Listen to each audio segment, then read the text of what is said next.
Hi friends, இப்போ நம்ம பெரிய ரவை உப்புமா செய்ய போகிறோம். ஃபஸ்ட்டு கேஸ் பற்ற வச்சுக்கின்னு ரவை போட்டு நல்லா வறுத்து எடுத்துக்கலாம்.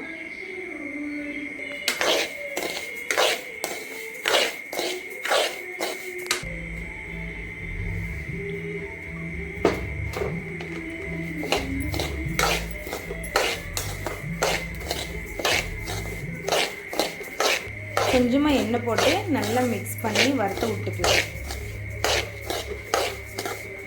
இப்படி நல்லா வறுப்படணும். வானல் வச்சுக்கலாம். வானல் நல்லா சூடானதுக்கப்புறம் எண்ணெய் தேவையான அளவு எவ்வளோ எண்ணெய் வேணுமோ அவ்வளோ எண்ணெய் ஊற்றிக்கலாம். உப்புமாவுக்கு கொஞ்சம் நல்லா எண்ணெய் இருந்தால் தான் நல்லாயிருக்கும். அதனால் கொஞ்சம் எண்ணெய் ஊற்றிக்கினேன். எண்ணெய் நல்லா சூடானதுக்கப்புறம் கடுகு, கடலைப்பருப்பு,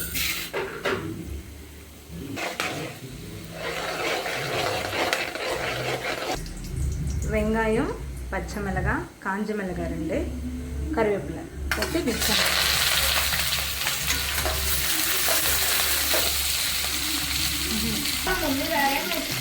கடலைப்பருப்பு நல்லா வதங்கினதுக்கப்புறம் வெங்காயம் எல்லாம் போட்டு நல்லா மிக்ஸ் பண்ணி போட்டு நல்லா வதக்கி விட்டுக்கலாம். அப்போ தான் சீக்கிரம் வெங்காயம் வதங்கும். நல்லா இந்த மாதிரி ப்ரௌன் ஆனதுக்கப்புறம் தக்காளி போட்டுக்கலாம். தக்காளி, கொத்தமல்லி,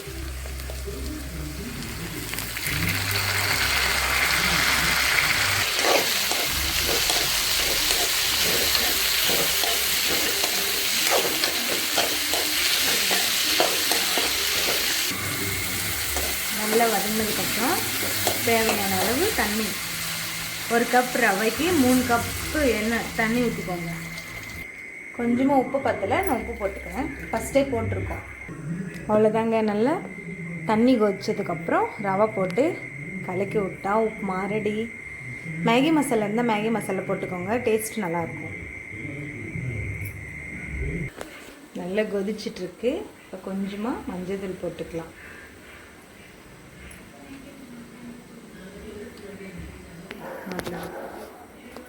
நல்லா கொதிச்சதுக்கப்புறம் இப்போ ரவை போட்டு மிக்ஸ் பண்ணி விட்டுக்கலாம்.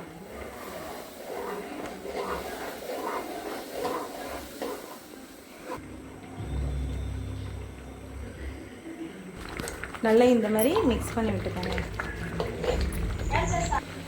அவ்வளோதான் ஃப்ரெண்ட்ஸ், நம்ம உப்புமா ரெடி. நம்ம சேனல் உங்களுக்கு பிடிச்சிருந்ததுன்னா சப்ஸ்கிரைப் பண்ணுங்கள்.